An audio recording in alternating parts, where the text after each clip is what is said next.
మనిషిని ప్రేమిస్తూ ఉన్నాడు. ఎలా ప్రేమిస్తూ ఉన్నాడు అన్న విషయాన్ని ఒక్క రెండు విషయాలు చెప్పి నేను ముగించాలని ఇష్టపడుతున్నాను. ఈ లోకంలో మనుషుడు సంపాదించిన సంపాదనలో అన్నిటికంటే చాలా గొప్ప బహుమానము ఏదైనా ఉన్నది అంటే అది సంతానము. హల్లెలూయా. చాలా మందికి ధనముండి, ఆస్తుండి, అంతస్తుండి, చాలా మందికి పిల్లలు లేక సతమతం అవుతున్నవారు అనేక మంది. కానీ దేవుడు వీళ్ళ కుటుంబాన్ని దీవించాడు, వీళ్ళ కుటుంబాన్ని ఆస్వాదించాడు. ఆస్వాదించి వీళ్ళకి కావలసినటువంటి వీరు ఏది కోరుకున్నారో అది దేవుడు ఇస్తూ వచ్చాడు.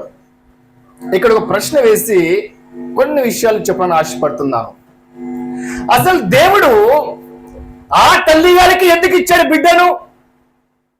దేవుడు ఆ తల్లి గారి యొక్క గర్భమును ఎందుకు తెచ్చాడు? దాని వెనుకున్న మర్మం ఏంటి అని ఆలోచిస్తుంటే, దేవుడు ప్రతి మనిషికి ఒక బహుమానం ఇస్తాడంట. కీర్తనలు 127 చూద్దాం ఒకసారి. గర్భఫలము యెహోవా ఇచ్చు బహుమానమే. గమనించండి, దేవుడు ఏమిచ్చాడు అలాగంటే ఒక బహుమానము ఇవ్వాలని ఇష్టపడుతూ వచ్చాడంట. వారిని ప్రేమించి దేవుడే ఒక బహుమానం ఇచ్చాడు. ఆ బహుమానమును మనం ఏ విధంగా కాపాడుకోవాలి గమనించాలి. ఫర్ ఎగ్జాంపుల్, మనం ఒక రన్నింగ్ పోటీలో పాల్గొన్నాం అనుకోండి. పాల్గొన్నప్పుడు అక్కడ ఉన్నటువంటి అధికారులు మనకి గెలిచినందుకు ఒక మంచి మెడల్ ఇస్తారు, అలాగే గోల్డ్ మెడల్ ఇస్తారు. ఆ తీసుకుని ఏం చేస్తాము, చాలా సంబరపడిపోయి అనేక మందికి చెప్తా ఉంటాము.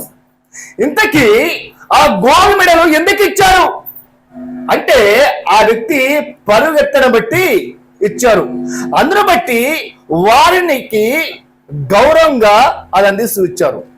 అదేవిధంగా దేవుడు వారిని ప్రేమించి ఒక కుమార్తెను ఇచ్చాడు. ఆ కుమార్తెని ఎలా పెంచాలి అనేది దేవుని యొక్క ఉద్దేశమై ఉంది. గమనించండి, దేవుడంట ప్రతి మనిషిని పుట్టించేటప్పుడంట ఎలా ఉంటాడంట, యథార్థవంతులుగా ఉంటారంట. హల్లెలూయా.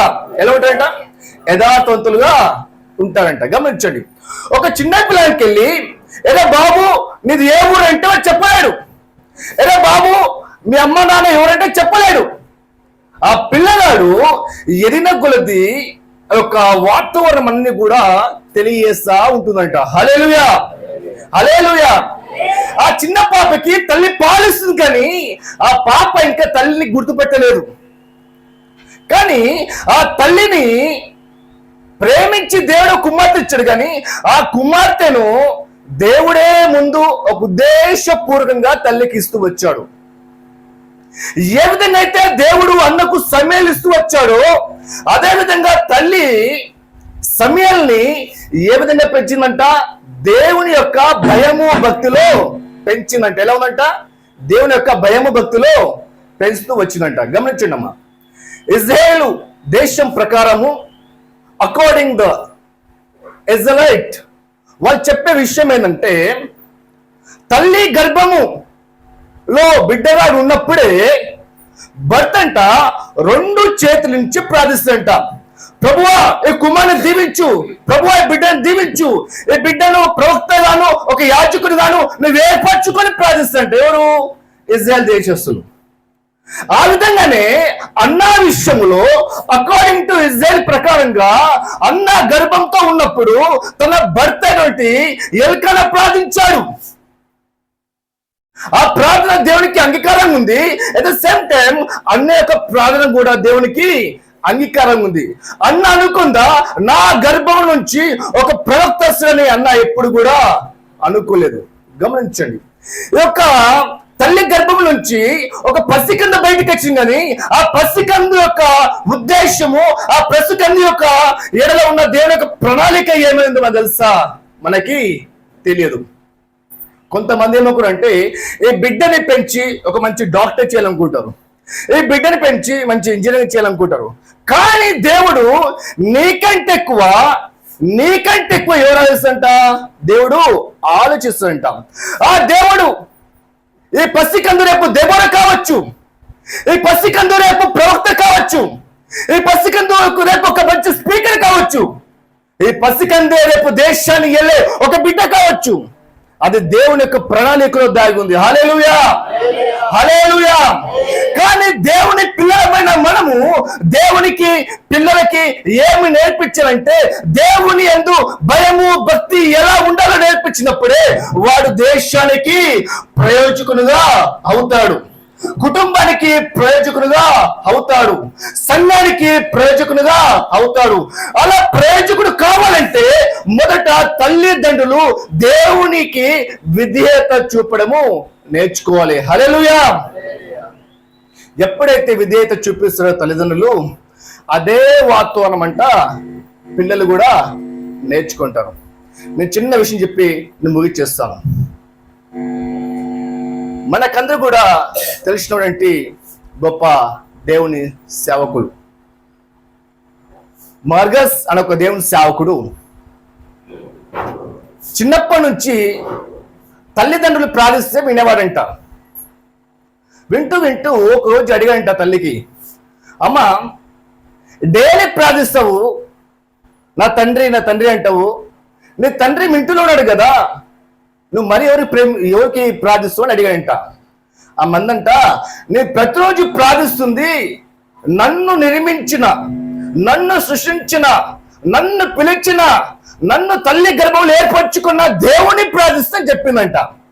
కుమారుడంట, ఆ దేవునికి నేనెలా ప్రార్థించాలని కుమారుడు అడిగాడంట. ఆ తల్లి నేర్పిందంట, ఇలాగా ప్రార్థించని చెప్పిందంట.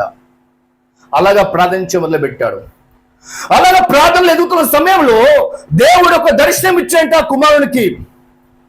అమెరికా దేశంలో ఉత్తరాన అనేక మంది దేవుని గురించి అవగాహన లేక వాళ్ళు నశించిపోతున్నారయ్యా, నీ పోవాలని దర్శనం ఇచ్చినప్పుడు ఆ దర్శనము తనతో పంచుకున్నాడంట.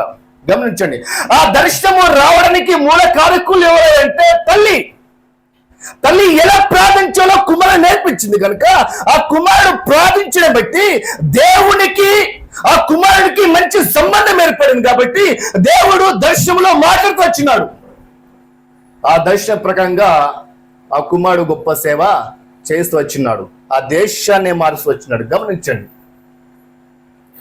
మన ప్రతిరోజు బైబిల్ చదివినంత మాత్రాన దేవునితో సంబంధం కలిగి ఉండడం అనేది అవివేకము. ప్రతిరోజు ప్రార్థించడం వల్ల కూడా దేవునితో సమాధానం కలిగి ఉండడం అని చెప్పడం కూడా అవివేకము.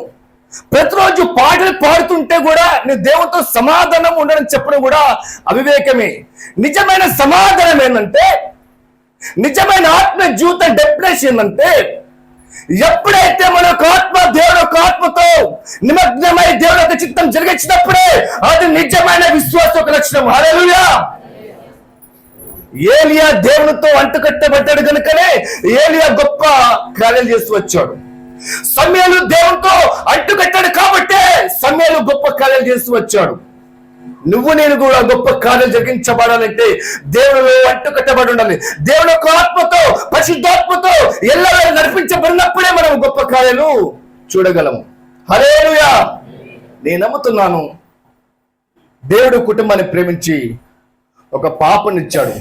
ఈ పాపనే దేవుని మహాకృప బట్టి ప్రపంచాన్ని కదిలించే ఒక సేవకులను కూడా దేవుడు అనుకోవచ్చు. హల్లెలూయా. కాబట్టి దేవుని యొక్క చిత్తం ఎంతో గొప్పది. ఇప్పుడు గమనించుదాం, నువ్వు ఎవరితో సంబంధం కలిగి ఉన్నావు? దేవుని యొక్క ఆత్మ పైన ఆధారపడినప్పుడే నీ సేవ సక్సెస్ అవుతుంది. దేవుని యొక్క ఆత్మ పైన ఆధారపడినప్పుడే నీ యొక్క విశ్వాస జీవితము సక్సెస్ఫుల్ గా ముందుకెళ్తావు. దేవుని పైన ఆధారపడకుండా మనుషుల పైన ఆధారపడినప్పుడు మనం దిగజారిపోతున్న విషయము మనకు మనమే పరిశోధించుకోవాలి. కాబట్టి యేసు ప్రభు నిన్ను ప్రేమిస్తున్నాడు, యేసు ప్రభు నిన్ను కనికరిస్తున్నాడు. యేసు ప్రభువే ఆ కుమార్తె యొక్క ఫంక్షన్ ద్వారా నీతో నాతో మాట్లాడుతున్నాడు. నువ్వు ఎవరితో సాహసం కలిగి ఉన్నావు? దేవుని పనుల్లో చేయవేస్తూ కూడా లోకములో దేవునితో సాహసం కలిగి ఉన్నావు. కాబట్టి దేవుని యొక్క కార్యములు నువ్వు చూడలేకపోతున్నావు. సంఘములో పాట పాడుతూ కూడా దేవుడితో సరైన సాహసం లేక లోకంతో ఏదో సాహసం చేస్తూ దేవుడి యొక్క కార్యములు లేక జీవితంలో చూడలేకపోతున్నావు. కాబట్టి మన పరిపూర్ణంగా దేవుని పైన ఆనుకున్నప్పుడే దేవుడు గొప్ప కార్యాలు చేస్తాడు. ఆ దేవుడు ఏ విధంగా సమీలుకు వాడుకున్నాడో అదే విధంగా దేవుడు మనల్ని కూడా వాడుకోవాలని ఆశపడుతున్నాడు. కాబట్టి యేసు ప్రభు నిన్ను నన్ను ప్రేమిస్తున్నాడు. ఆయన నీ కొరకే నా కొరకే కలవరి శిలువలో ఆ రక్తము ధారపోశాడు. ఎవరైతే క్రీస్తు యొక్క రక్తంలో కడగబడతారో వారికి నిజమైన నిత్య మోక్షం అనుగ్రహించబడుతుంది. కాబట్టి యేసునందు మన పరిపూర్ణంగా విశ్వాసం ఇచ్చి మన పిల్లలు కూడా క్రీస్తులో పెంచాలని పరపేట కోరుతున్నాను.